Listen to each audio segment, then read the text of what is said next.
Hi, I'm Melissa Roy, and I'm the first South Asian woman to visit every single country in the world.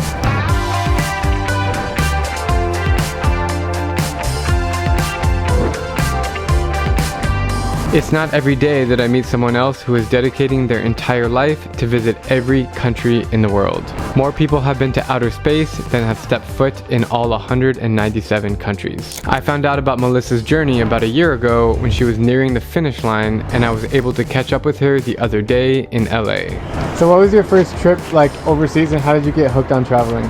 So my first real trip as an adult, I would say, is Buenos Aires, Argentina. I did my entire sophomore year there studying abroad, and that got me hooked on traveling.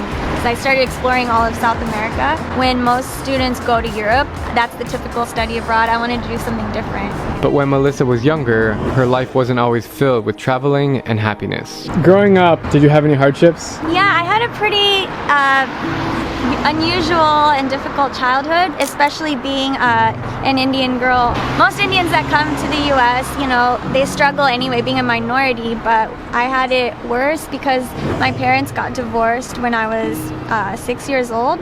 But my whole childhood was pretty traumatic, lots of domestic violence, police visits, and it kind of culminated with a brutal divorce and custody battle and restraining order.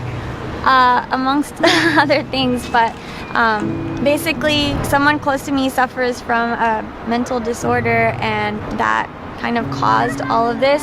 So traveling was a way for me to just get away from everything, and I wanted to escape the familiar because the familiar was painful, and I thought I would be able to find the answers or happiness elsewhere. And did you find happiness from traveling?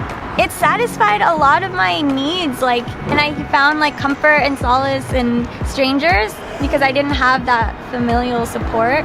Who do you travel with? I would say 99% of my trips I do solo because I just can't find enough people who have enough vacation days or money to travel, or they don't want to travel the way I do couch surfing, so I just kind of do it solo, and then I don't have to listen to anybody. What benefits do you have from solo travel?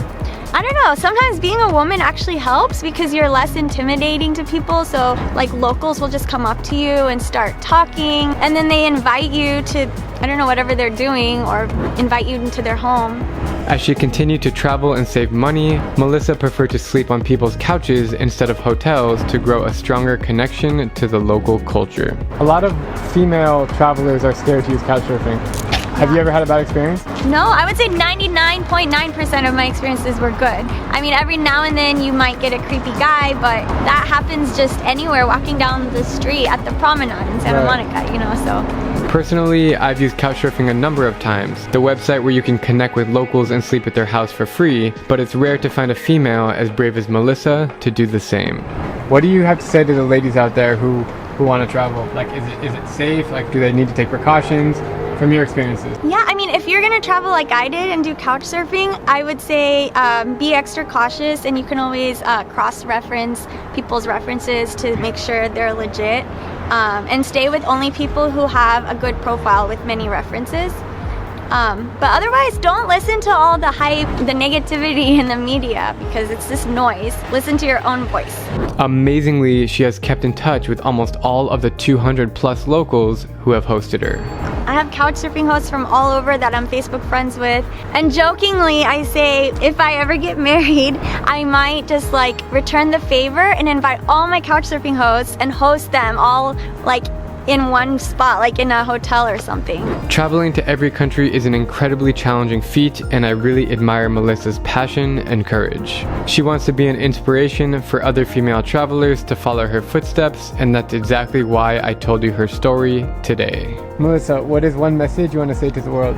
If you want to do something and everybody in the world is saying don't do it, just go ahead and do it. Don't ask for permission. Ask for forgiveness later if you need to.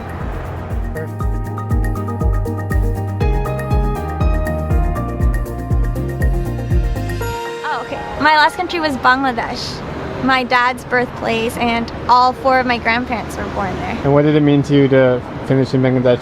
I'm asking because I didn't finish that final country. So was it emotional? Was it spiritual? Was it anticlimactic? What was it like to step foot in Bangladesh? Yeah, so just finishing my goal, it was amazing, but it was also anticlimactic because I was like, now what? I don't have any other goals set. I don't know where I'm going to go back to, what kind of job I'm going to do. Tell me a really cool story about someone you met through couchsurfing that took you on a cool experience anywhere. Well, recently on my last trip in Kiribati, I was taken to a wedding and a funeral and everything just through the people that I was staying with. And if it wasn't for couchsurfing, you would have never known about all that.